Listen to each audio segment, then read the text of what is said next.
Hello everyone and welcome to Tempeh Book Chatting.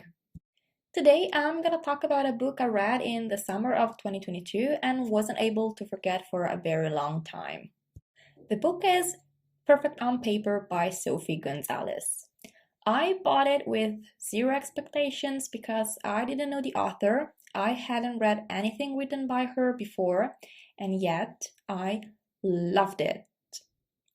Long story short, it's a young adult queer story whose protagonist, the teen boy Darcy, secretly runs a sort of love advice business at school.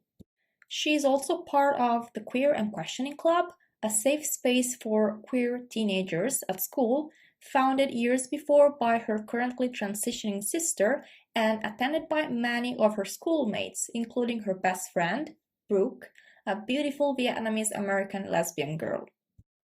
Her job as an undercover relationship consultant is put into jeopardy when Alexander, one of the hottest seniors of the school, and that's a quote, finds out her secret.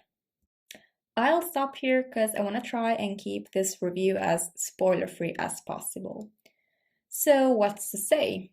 I was drawn into the story from the very first page, and it exceeded my expectations so much that I hope this book is read by countless teens, queer or not. Darcy is a strong, yet soft, young girl who's still afraid of living her bisexuality as she would like to. The topic of internalized biphobia is thoroughly explored by Gonzales. Darcy hates the idea of not being seen as bi enough by her friends from the Queer and Questioning Club and by the people that surround her. She knows she's valid, but she feels like living in a sort of liminal space. On the one hand, if she dates a man, she's not bi enough because people will assume she's straight. On the other hand, if she dates a woman, she will be perceived as a lesbian girl. In either case, the whole of her identity, the process she went through to unlearn prefix norms of love and relationship, could be dismissed as if it were nothing, and Darcy really cannot seem to accept that. The power of the final conversation between Darcy and her friends from the club, where our young protagonist opens herself up and lets her fears and needs be heard by her supporting group, is striking. Sophie Gonzales' words are delicate but sharp nonetheless. The plot of the novel is craftily built, the style is addictive, the depth of every single character is well thought and roundly depicted. Everyone has a voice that will stay with you forever.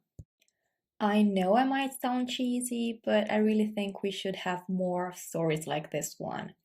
Honestly, I am sick of bad people being described as morally great characters we should all be falling in love with. Why should we find a bad boy attractive when we could have a boy like Alexander instead, who is emotionally mature enough to question himself? I will probably contradict myself in the future, I know that already. Don't hate me, I'm a weak woman. Anyway, Sophie Gonzales' upcoming book, The Perfect Guy Doesn't Exist, will be out in a few weeks, and I really cannot wait to read it. If you liked my content and would like to watch more of it, remember to subscribe to my channel and to follow me on Instagram. You can find the link in the description. Bye!